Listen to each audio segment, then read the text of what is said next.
Welcome to the Danny Clinkscale Reasonably Irreverent podcast. Insightful and witty commentary, probing interviews, and detours from the beaten path. Every once in a while, we have to bring out the big dog. Yeah. Oh, God help us. It's time for Danny Unleashed. Sponsored by Easton Roofing, where integrity matters. Go to eastonroofing.com for more. Big storms blowing through last night. A lot of damage. Got our friend Stephanie here at the station had a tree down. Luckily, did not get the house. But maybe yours did. Call Joe Spiker and his great team at Easton Roofing. They're running around super busy today. Easton Roofing getting you back to life, getting you back to business faster, both commercial and residential. Easton Roofing, you can go to eastonroofing.com, check the map link. They've done jobs all over the metro, including Lawrence and Topeka. And no more important time to have the number 913-257-5426, the website eastonroofing.com. Then right now, if you've got damage, let Easton Roofing come help out. There are a lot of people that prey on individuals that are in need at times like this. In fact, there are people that are called storm chasers. They chase around the storms in areas, just follow the storm, and then looking to get roof work done. Go with a great KC company, locally owned and operated. That's Easton Roofing. Joe Spiker and his team, award winners, Angie's List Super Service Award, Best of Houses. They are the best in the business at what they do. They will take care of you. Busy day today. But they know this is when they got to go. So overtime today for all the guys and gals at Easton Roofing. We thank them for what they do. Danny and I both thank them for what they did for us. Each of us have had Easton Roofing repairing our roof. And that's another thing about them. If all you need is a repair, that's all they're going to tell you need is a repair, not telling everybody, I got to re-roof it. Plus, multiple financing options. Most roofers just have one. Easton Roofing has many options for you financing-wise. That means saving you money. If you got to get the roof done, need a little help, that financing can go a long, long way. Easton Roofing, Joe and his team can help you out. Call 913-257-5426. See them online at eastonroofing.com. Danny, you watched YouTube in the dark last night, huh?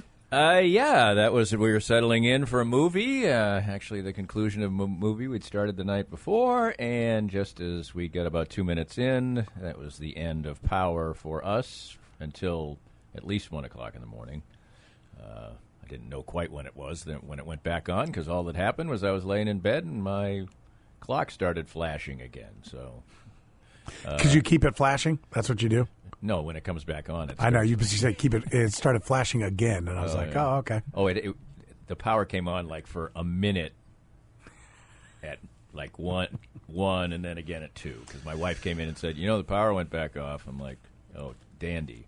So anyway, we watched a lot of fun things. We watched a lot of Norm Macdonald on David Letterman highlights from the past, and music, and all kinds of a lot of George Carlin. So there were some fun things that were there, and then I'm looking at my phone, and it's like 22% because that was the hotspot we were using, so it was the only Wi-Fi we had. My wife's phone was dead, so we made it through the evening and both retired a little bit early.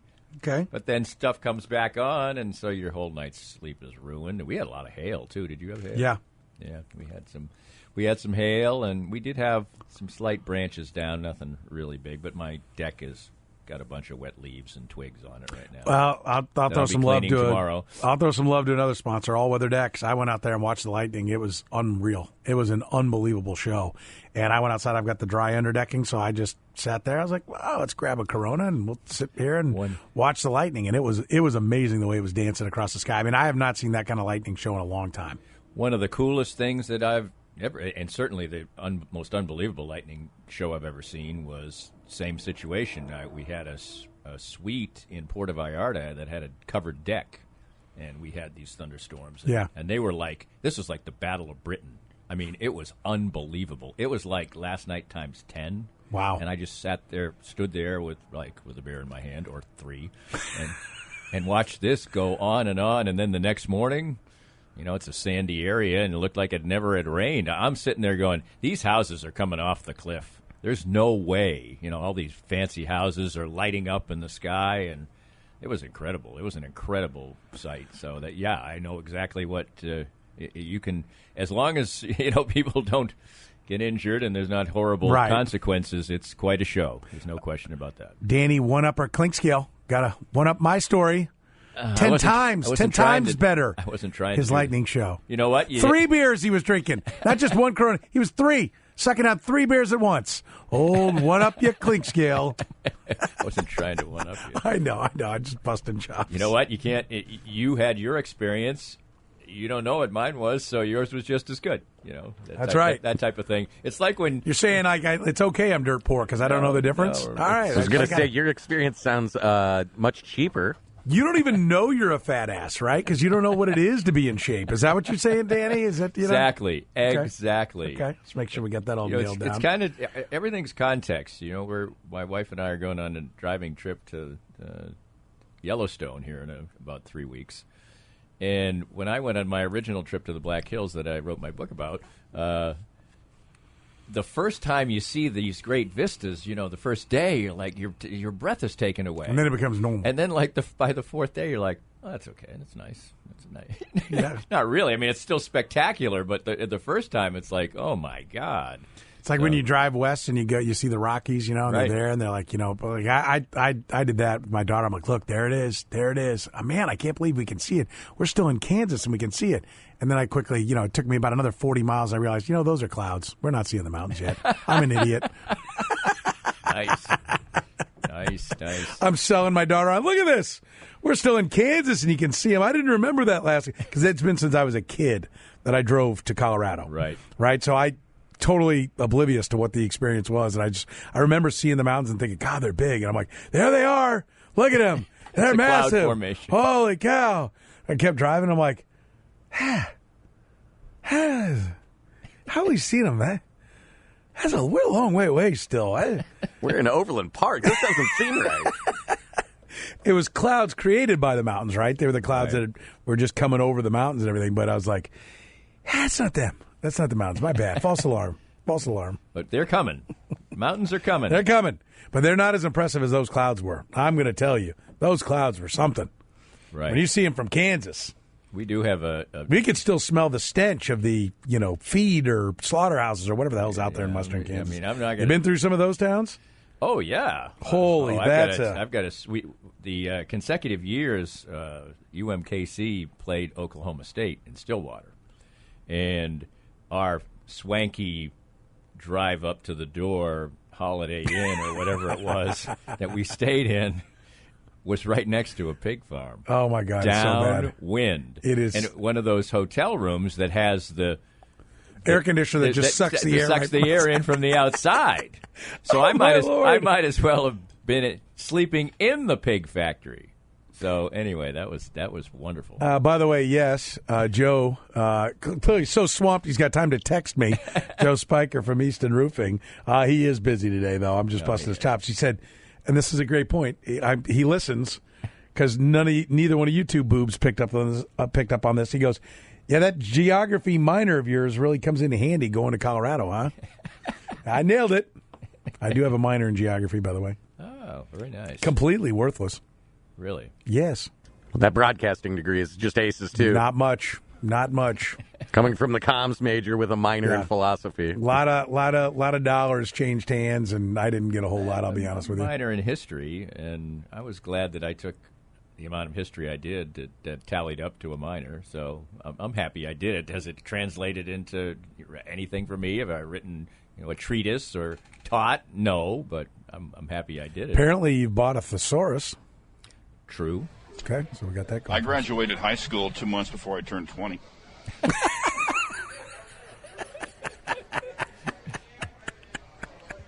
Hey, I graduated college 9 years after I went there, so I went there the whole time. But is this about making me feel like the smartest guy in the room? Is that what this is all about? Well, you went 4 years and out, right? I was done before 22. There you go. And I took 6.5, so yeah, you clearly are the smartest guy in the room. I don't think that's the case. I think I just wanted out more than you guys did. I had a good time in college. I did not too, want to leave. But I did not want any more of the academics. I actually only needed 5 classes my senior year. Your whole senior year? My whole senior year. 3 classes first semester, 2 classes second semester. I had gotten so many. I could have clearly gotten out early and saved Mom some cheddar. But, I had a good time my senior year. Trust me. Well, I had gotten so many things, so many false starts and incompletes and everything else. My last year, I had to take 42 hours. But you're so dedicated, Danny. How did that happen? And I was. 42 hours. I had to make 42 hours of 3.5 to get out with the proper credentials. And Okay. I did. Proud of you. But I had screwed up enough to put myself in that 9 position. years, I think, and you still needed 42 credits at the end. That's Right. Well, some would call that pathetic, Danny. Your thoughts? I didn't go to school the whole time. I mean, if I had been in school all 9 years, that would be pathetic. You put a task in front of Danny, he'll get it done in a little under a decade. So there you go. There you go. All right, Curtis Seabolt is out and about. Tell everybody what's going on up at Harris, Curtis.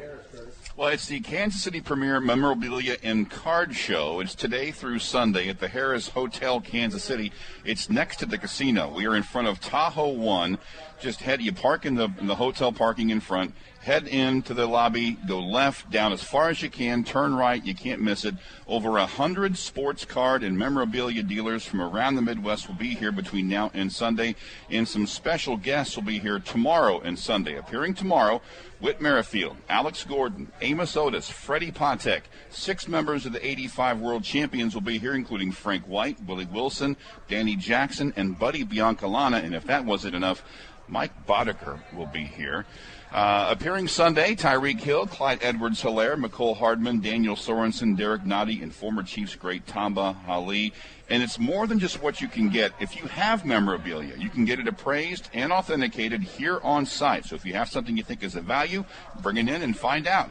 Admission to the event is free all weekend, but you will have to buy tickets at the door for the autograph sessions tomorrow and on Sunday, and there is a mask mandate. So it's the KC Premier Memorabilia and Card Show. It's today through Sunday at the Harris Hotel KC next to the casino up here up north. All right, great stuff. Are you a memorabilia guy or not so much? Not really. I mean, no. I have a few things. I'm a big fan. I have a really neat, Bobby Orr flying goal sign painting. That's in my basement that my wife bought. So if I have it, I think it's great, but I don't have that much of it. So. Yeah, I'm a fan. I've got a autographed mini helmet of every quarterback that's ever won the Super Bowl. Wow, that's my prize collection. That's pretty good. Just brought it up to date because I hadn't updated it in 8 years, which meant I had to get 3 guys because Brady wins everything. I don't have one for every Super Bowl. I have one for every winner. One day I'd like to have one for every Super Bowl. I think that'd be cool, but I don't really like the idea of 7 Bradys because I want them to be 7 different ones. So I'd need a Michigan one that says MVP, maybe one day when he makes the Hall of Fame, one that says, Brady HOF. I don't want 7 he doesn't do inscriptions much. Well, that's probably good for the value of those things. If you get one that has an inscription, yes. Right. But I mean, it'll look stupid just to have 7 exact the same Tom Brady Patriot ones. It's like Bob Feller baseballs are worth a cent. Because he signed 1 million of them? They used to 10 million of them? Every minor league ballpark. And I think when I did minor league baseball, I did it for about 6 or 7 years in upstate New York in the New York Penn League. I think I saw Bob Feller 25 times. No joke. And then I'd see him at the Hall of Fame every year, too. So there was a lot of Bob Feller. So I got a lot of racist and homophobic stories out of Bob Feller. Bob Feller's not a nice guy. He's not an enlightened man, or wasn't an enlightened man. Let's put it like that. Curtis is a big fan of Bob Feller. Big fan. He's a... Oh, yeah. he... Oh, yeah. Danny told me what to expect. I was skeptical, and he sold it short. Let's just say that Bob served in the Pacific during World War II. He would tell you, he'd say some stuff that would take the wallpaper off the wall about that experience. Let's press on, shall we? Edward Olivares is not with the big club. No, I heard you talking. I heard this being talked about the other day. Well, I mean, I have an issue with that. Emmanuel Rivera is playing third base, while Edward in the big leagues, Well, Hunter Dozier plays the outfield where he doesn't hit well, and Edward Olivares is in the minor leagues. I am left to only conclude that Olivares is the guy they think is the real guy, and they're jerry-rigging his service time, which I'm all for, but then do it with Brady Singer. Why did you start Brady Singer and let 60 games be a full season for Brady Singer last year? Although maybe the answer is right now they don't think he's that good. I was going to be a wise ass and say that. I think I said this a couple of weeks ago when you weren't here. I think Brady Singer's performance this year is maybe the single most disappointing thing of a disappointing year for the Royals. Because you expected 10 games out of Mondesi? Well, I think, yeah, I guess that. He's just like out of sight, out of mind. I agree. Sort of. So I actually think the Royals have been like, and that's a good thing. Did you know, like, Hunter Dozier had 18 at-bats. David Lesky pointed this out. Hunter Dozier had 18 at-bats in his rehab assignment. It's been at least like 18 days that Mondesi's been down, right? Oh, it's been playing. Been a long time. I mean, they're taking the whole 30 with him. He missed Mandalorian bobblehead night. I think they probably also realize that he's not exactly going to turn the turnstiles right now either. I think that fans are in full yawn mode about him. But Singer, was almost kind of thought, he was the guy who thought, well, he's kind of arrived, and then he'll take the next step, and he's been bad. Just bad. There's no other way to put it. The simplest of adjectives used by a man who certainly enjoys his vocabulary just actually illustrates the point even more. He's been bad. Absolutely. Not atrocious, not awful. Didn't dump in his hat. No, he's... not a catastrophe. Yes. Oh, this... Dump in the wind. No, just bad. Hellish. I mean, now I'm not giving up on the guy. This is, well, the Royals are thankful for that. They'd hate to see you give up on him. Yeah, but there certainly have been very good pitchers who've thrown up a 5 ERA in their second year in the major league. So I'm not going to say the ship has sailed or anything. But although it's never been easier to strike people out, right? And he sort of seems to insist that he can throw 2 pitches. Well, that's the part that I don't get, and I think that's clearly why he was there at 18. I mean, the 2 pitches were high quality at Florida. That's what got him drafted. There were some people like Keith Law who said, he's a reliever. He doesn't have a weapon against lefties. And the lefty splits haven't been as bad as I thought they were going to be. I think it's like 60 points or something like that of OPS. They haven't been atrocious. They're worse this year than they were last year. So I think the book is continuing. They've read it now, and they know how to handle him. He's seeing a lot of left-handed bats. I mean, they're throwing those left-handed bats at him, juicing up the lineup against him. But what's concerning is like seemingly his unwillingness to go learn the pitch. And I know the Royals, played tough love with Josh Staumont and left him down at times when he was putting up numbers because they're like, listen, you can't just rear back and get the fastball. You've got to work on your secondary stuff. They did not seem to take that same approach with Brady Singer. It seemed to be a free pass right to the big leagues. And they also could have left him down again longer. They just did 2 very short rehab assignments and went to a 6-man rotation. They didn't have to do that. They could have kept a 5-man rotation going and said, you've got to go work on some things. I mean, they're not trying to win games, so, what? I don't get it. Do you buy into the idea that there's some kind of risk in bringing a guy up and starting him in the bullpen, letting him cut his teeth on the big leagues in the bullpen? No, it doesn't seem to be something that the Royals have done. What they do is seemingly bring a guy up, and then when he fails, they'll put him in the bullpen and see if he's good there, like Lukochev or something like that. Oh, and every team will go that route, But to me, there are teams that will bring guys up. A lot up. of them, especially good teams, Yeah. And they've got people in place, and maybe that's part of it. But if you're trying to develop a pitching staff, you're trying to develop pitchers. The other part that kind of bothers me organizationally is that the Royals' young pitchers, the Royals don't throw a lot of strikes. They're 3rd from worst in the major leagues in walking people. And sometimes that can be an organizational type of thing. Remember, for years, the Twins didn't walk anybody. And they would teach that in the minor leagues. Well, they wouldn't let you advance if you did. Right.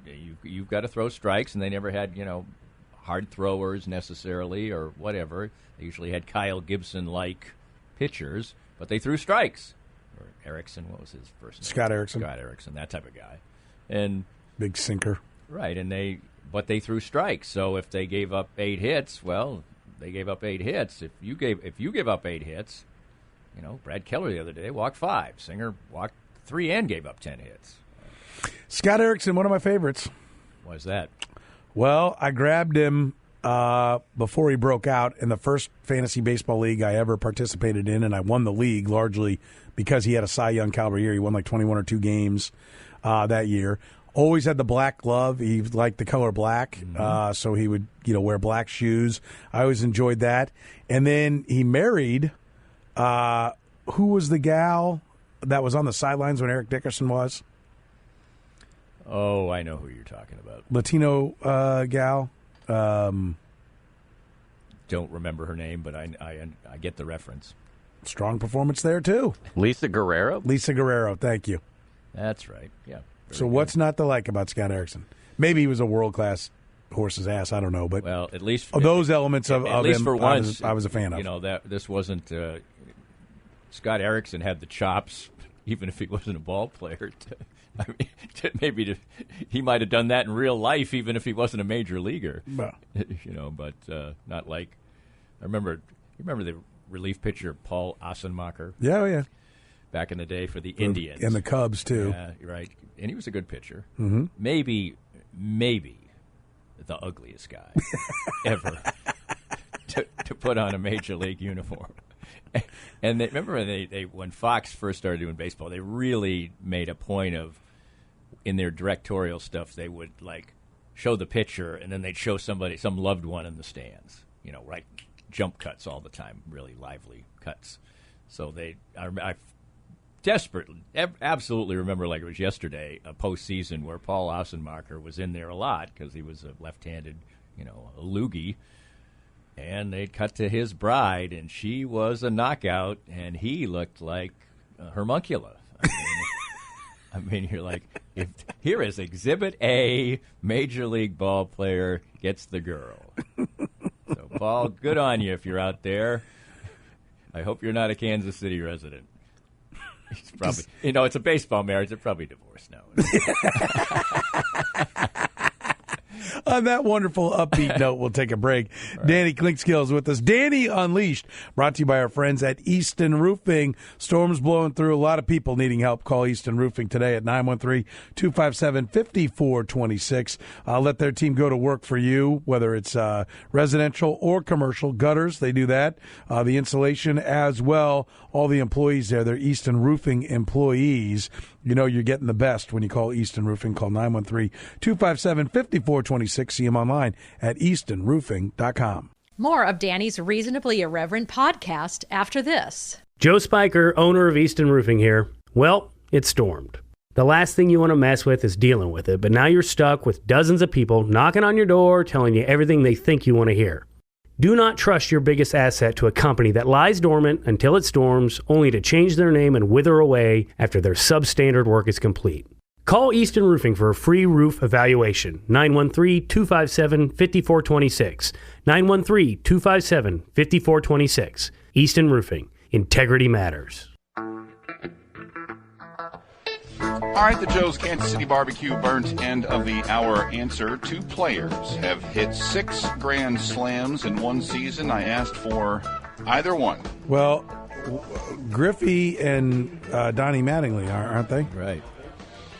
Don Mattingly is. Griffey and 9, Mattingly right? are the ones that hit homers in 8 straight games. Okay, that's what they did. So right, it's who? Mattingly in 1987 and Pronk, Travis Hafner in 2006 for the Cleveland baseball team, the Guardians. He hit number 6 on this date off the Royals' Luke Hudson. Danny, I'm sure this is a game you and I spoke about at the end. I saw that guy on the golf course once, day of game, playing golf, and he hit his driver about 700 yards. I loved Luke Hudson. I wish he wouldn't have gotten hurt. It wasn't Luke. I was talking about Hafner. It was Hafner. Oh, yeah. Well, either way. One of the largest baseball players I've ever seen in person. He was a big man. His name was apt in all it ways. was. Yes, Bronk. Wasn't, I'm not going to let... Wasn't splitting an atom anytime soon? No, if my kids were younger, I would say I'm not going to let him take their SATs. Danny's he here. was productive he was a real productive player for a short period of time. Joe's Kansas City Barbecue, what we were playing for. You can get it on your way home tonight. Go to joeskc.com. Celebrating their 25th birthday on Tuesday. We're going to be over at Joe's. We'll be out on their beautiful patio at the 47th and Mission location. So looking forward to some Joe's Kansas City Barbecue on Tuesday. You can look forward to it tonight. Go to joeskc.com. The original 47th and Mission, 119th and String Island, of course, 117th and Row. That's my home, Joe's. Joe's Kansas City Barbecue, the best in the business. Danny Clinkscales here, brought to you by Easton Roofing. Danny, what do you want to see out of these Chiefs on Saturday? No injuries. That's it? You're not looking for something out of the O-line? Why isn't Juan Thornhill starting? How about those linebackers finally performing? Chris Jones at left defensive end? Well, seeing as the Chiefs are taking this preseason game probably more seriously than most NFL teams, and they're still going to be playing fourth stringers at times, it's always tough to judge anything, but you're getting your first look at football, so you want to be excited and entertained, and at least the Chiefs are running their starters out for a quarter, so I'll give them that. But I think making some grand estimation about where people are at is, usually kind of foolish. I think they're judged, they are judged under the lights and making sure that they do the mechanics of the game. That's usually what you hear coaches talking about a lot. Steve Spagnuolo did that the other day. Another coach made reference to that. I can't remember which one it was. Patrick Mahomes said he wanted to see him get in and out of the huddle and not have problems with what the calls were. Right, that type of thing. So the mechanics of the operation is more, I think, what they're doing. But every day in practice, they're being evaluated. And we had no preseason last year. Did you see a drop-off in football? Not really, no. And I think that for years now we've seen, what has been, until last year, the best franchise in the National Football League somewhat used the first quarter of the season like a preseason, and New England Patriots tend to do stuff like that. So maybe that is an indication of less than. But no, I didn't see. We saw, entertaining football and not necessarily that sloppy. I don't think we see as precise a football as we did from a penalty standpoint and things like that than when they used to practice relentlessly all the time and weeks and weeks of training camp. But besides that, the guys are in great shape and can make football plays. Did they make a few more mistakes and drop a ball or two more? Yeah, I think so. But I don't know if that was any different last year than it's been for the past 10 or 15 years. Are you of the belief that they should be the favorite to win the Super Bowl? Yeah. Okay. I am. The only thing that which doesn't mean they're going to win it because they're 5-1, which is what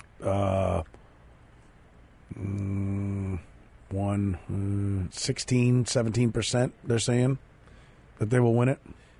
The only reason that if somebody said, "Hey, I'm going to make Tampa the favorite," that I'd listen is, well, first of all, they beat them, but secondly, the Chiefs are in the AFC, and it's a harder road to get to the Super Bowl out of the AFC. It's harder to get the number one seed. The number one seed's more important now. But yeah, I think so. The Chiefs and Bucs are the consensus number ones. Who's two in each conference? I'd say it's Bills and Packers. Would be the public perception. I think I was going to say Bills. I guess they've overcome it over the years. The Packers just have so much going on. You're just thinking that maybe that's going to affect them in some way at some point. And I think there's a couple other teams in the NFC that might. I think the 49ers have a chance to bounce back. I think if Trey Lance is the real deal, then the 49ers get a lot better. But Garoppolo is Alex Smith.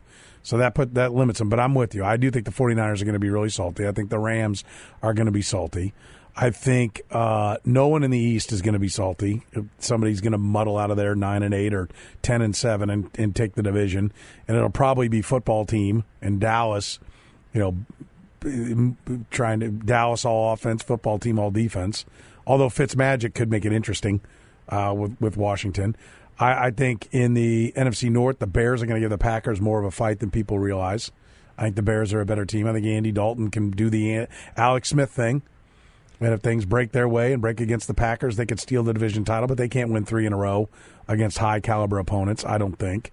We probably, just because they are... No one in the NFC South. Who they are. The Browns have a very talented roster. I think the Colts have a talented roster. They hadn't lost their quarterback. Now, who knows what they were going to get out of Wentz. But, both those two teams have great rosters. And because they have an upright quarterback who has the ability to shine on occasion in Baker Mayfield, they have sort of a puncher's chance. I think the Bills' route is tougher now than it was last year. I think the Jets are better. I think Zach Wilson's going to be pretty good. I think the Dolphins they're one of my teams. I just said that with Fat Jack last hour, that they're one of the teams at 35-1 that I would bet for the Super Bowl because there's value at 35-1. Right. But, who is it? Somebody else. The Colts and Dolphins are 35-1. I like the Colts a lot more before Wentz went down, but he may be back, right at the start of the season.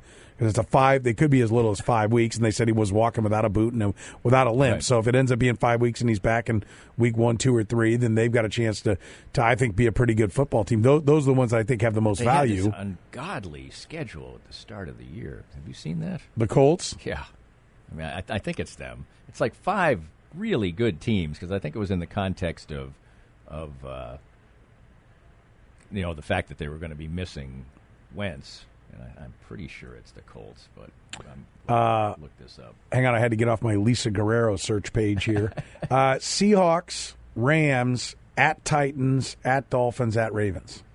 Right. It's pretty salty. That is salty, and I think there may be another one that's even saltier. That one, that just the lineup of teams doesn't ring a bell. I don't know. Seahawks and Rams, I think are both going to be pretty good. It's good, but I think the Titans, Dolphins, Ravens? No, it's tough, but it doesn't. They're all winning teams from last year. I think that there was another one that was tougher, because the list of teams doesn't ring a bell as to what I was looking at. But anyway, yeah, that's tough. I'm not saying it's not tough. Well, who's got a suspension? Because I was looking at somebody. Is it the Raiders that have an awful one? Let me look here. Somebody else has a really bad schedule in the first week. I know that, but that's pretty bad. The Raiders open Ravens, at Steelers, Dolphins, at Chargers, Bears, at Broncos. Who's bad this year?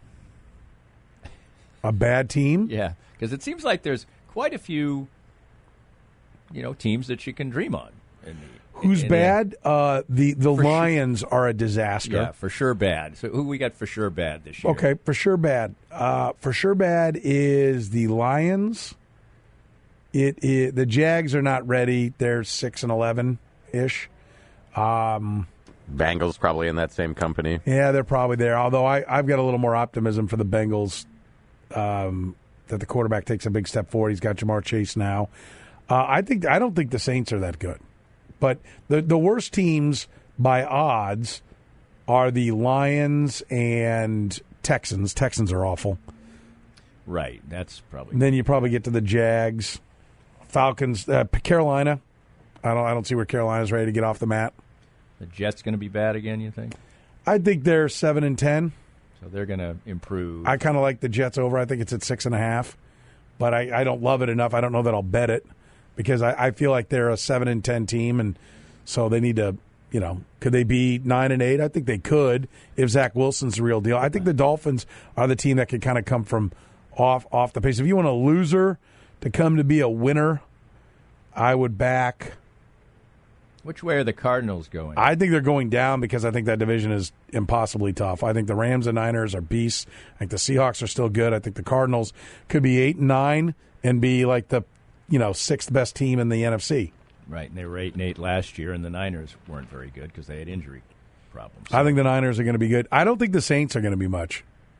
That's interesting. Michael Thomas is out to start. And he's mad.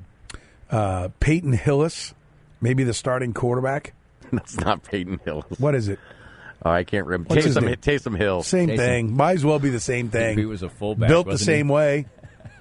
I'm not disagreeing, but we try to be factually accurate on this show. Taysom Hill, Peyton Hillis. What the hell's the difference? Peyton Hillis was a running back who played for the Chiefs. I know who he was. I remember now. I had a nice, and the Broncos, and he was on the cover of Madden. I had a nice remote out with him at GNC because obviously GNC bodybuilder, me. Yeah, were you the before photo? No, I don't know. I don't even remember why I had to go there. The Eagles are going to be a disaster. You think? Yeah, I do. I think the Giants are going to stink too. Well, I think we kind of overlooked that division because everybody's going to stink, but they're going to stink so much that they're all going to have a chance. I don't know. The Giants at least have firepower. Like they should score. If Daniel Jones is not a train wreck, they added the Florida kid. They get Saquon Barkley back. I just got to sit here and say the kid and the lefty and the short guy and need the damn Kyle Pitts. Can't remember.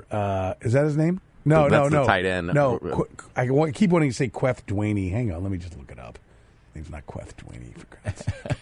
Depth chart Giants. Here we go. What do you think of Daniel Jones? I think he's a guy. That's what I think he is. But Kadarius Toney, that's who I was trying to think of. They had Kadarius Toney. They already had Darius Slayton, who I think is a pretty good receiver. They signed Kenny Golladay, who I think is a pretty good receiver. I think their tight end, Evan Ingram, is good. They get Saquon Barkley back. They've invested in the offensive line. And they get to play in that division. So, anyone could win that division, except for the Eagles. They suck.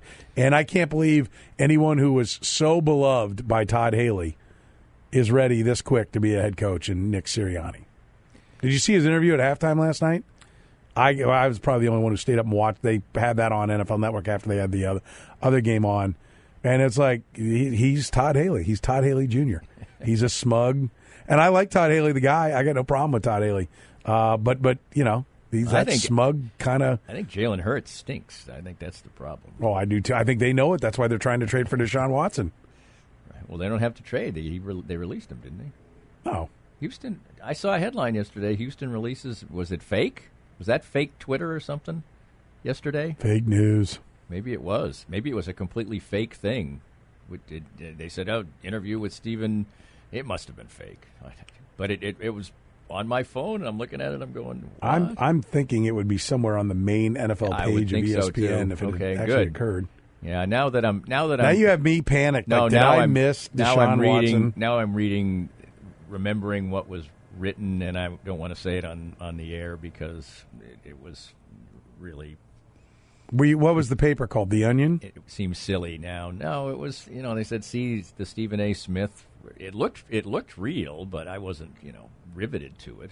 It was in passing. So. Anyway, obviously it'd be on the NFL page if they released Deshaun Watson. Did you watch Hard Knocks? No. Why not?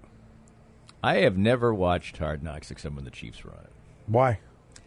I'm not really fascinated by. I don't think the first episode was very good, so I'm not hating on you for not throwing away an hour of your life. That was another episode of The Wire I could have watched. Instead, I watched that turd. Well, there is another good reason I don't have HBO. You're cheap. And you don't have anyone you're good enough friends with to steal their login? I wouldn't. That's sad. I don't really. Cheap and sad, Danny. When we had gotten down to the point that all we were watching on HBO was Curb Your Enthusiasm, we said, well, let's not pay anymore.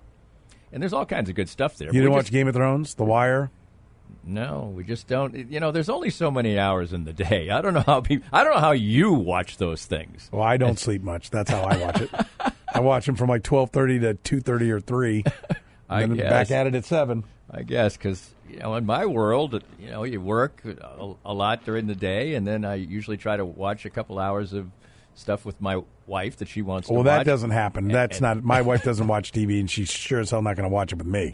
And then about 9:30, 10 is when I try to pack in all the things I miss during the course of the day. That's Danny's time. Yeah, that's my time. So there's a lot of fast-moving golf. The only thing that stinks about it is that's got to be fun watching golf on fast forward. You can't watch soccer. Guy walking across the green, that goofy, those greens are really moving. Charlie Chaplin walk as he's going across real fast. Here's an old timey thing. Oh, he's got putting again when he's got a 3-putt. It used to be better on VCR because when you put it on double, the guys did what you're talking about. They just walk fast, but you could tell what's going on. Now you fast forward on DVR, it's too jumps, fast. It's too fast. Jumps, It's just too fast, and you're not even getting any context whatsoever. And you can't watch soccer like that. You can't. So if you want to watch a soccer game, you got to set time ahead. You can't fast forward a soccer game. Which is a good thing in general. So I do watch a lot of soccer. That's why I like the Premier League. It's on in the morning while I'm working out. So there you go. It's a perfect workout. Glad we got to the bottom of that. Yep. We'll take a break, talk a little. Premier League's back today. I know. We'll talk a little. You would get into the colleges a little bit. Sure. The new athletic director at Missouri. Have any thoughts? I do. Oh, that should be interesting. Danny unleashes. Probably not. No unleashing. Okay. I don't think so. We'll come back, talk to Danny Klingscale. He's brought to you by our friends at Easton Roofing. 913-257-5426. Storms blowing through last night. There's a lot of damage. Easton Roofing can help you out. Kansas City company with Kansas City employees, not just following town to town, storm after storm. Nope. Easton Roofing lives here, works here. This is their town. Family owned and operated. 913-257-5426 online at eastonroofing.com. More of Danny's Reasonably Irreverent podcast after this. Hey everybody, Joe Spiker, owner of Easton Roofing here. For almost 10 years, we've been a locally owned and operated family business. At Easton, we work on every job with one thing in mind: integrity matters. I grew up in central Kansas, was raised on the values of respecting hard work. We run our company every day on that value set. At Easton, we always make decisions based on the ethical, right thing for the customer. That's what integrity means to us. So if you have any questions about your roof, give me and my team a call, 913-257-5426, Easton Roofing. Integrity matters. Danny Klingscale is brought to you by our friends at Easton Roofing. EastonRoofing.com. The best in the business, that's Easton Roofing. The entire metro, including Lawrence and Topeka. You need them today after those tough storms tonight, call them. Joe Spiker and his team, they're working overtime right now. 913-257-5426, online at EastonRoofing.com. Great KC company, by the way. Danny, all of the Missouri fan base said, you know what I want to know about our athletic director? What does Kansas-bred Danny Klingscale think about our hire? So let them know. What do you think, Danny? I think that she has an outstanding background and resume, and she's interviewed on several occasions and come close, and she's overseen major, football programs as an assistant athletic director, and I think she's resume's impeccable. I think yes. I don't think you can there's no arguing with her background. Is she guaranteed to succeed? No. Nobody ever is, but if you're going to try you can't nitpick what she's done to bring herself to this point in time. The only thing you could say is that the path that she chose, if you wanted to have somebody maybe who was like a MAC actual AD, if that's the way you would prefer to go. But she has been in major conference circles as an associate athletic director for a long time, and I think she checks a lot of boxes. She's only the 7th female AD. There's 65 Power 5 programs. Half the sports are women's sports. There probably should be more. So, but, a lot of the people don't have the football background, but she does. And she did basketball at Tennessee also. So I don't have any negative things to say about her. I think what is success? I think she also has a nice, easy entree to her job. What does she have to do to be considered a successful hire? I just think she has to keep the fundraising going and maybe at some point try to keep Eli Drinkwitz around longer than he might want to be. And then maybe if things start to go sideways with Conzo Martin, find a way to get out of that damn contract. No, but she's buddies. They're buds. I know. They go back to the Tennessee days. It's all good. Right. And I think that actually sent chills. I had one Missouri fan go, really? Sent me a thing like they were upset. They're like, I hadn't connected those dots. Really? I think she'll make any move she needs to make on that front. Right. If she lets him linger longer than she should, that would probably be the first sort of negative check mark. She has to stand watch on a program, on a basketball program that goes to the Final Four. Well, it certainly would cement her as a long-term athletic director if it happens. I think it's what has to happen. Period. Because do you agree with me? I don't think I think the SEC has become impossible for the bottom 8, of which Missouri is probably 9th out of those bottom 8. I put them as having the best chance. But out of Oklahoma, Texas, LSU, A&M, Alabama, Auburn, Florida, Georgia, and they could have a schedule that includes all of those teams. You're talking about in football. It's Yeah. becoming possible. Yeah. But in basketball, they can win. There's no reason Missouri can't be the number 1 team. Now, I'm not saying every year they should be better than Kentucky, but they can be better than Kentucky. They can win the league in basketball. The SEC seems to have prioritized basketball more, so and they are big programs with a lot Maybe of money. they should follow suit. Maybe they should. And I'm not so sure Konzo's the guy to do it. Oh, wow. That was unleashed. This podcast was made possible by our great sponsors like Easton Roofing, the presenting sponsor of Kansas City Profiles at the Danny Kling Scale Reasonably Irreverent podcast. Easton Roofing, where integrity matters. We hope you enjoyed the latest Danny Kling Scale Reasonably Irreverent podcast. Come back soon for something fresh and new.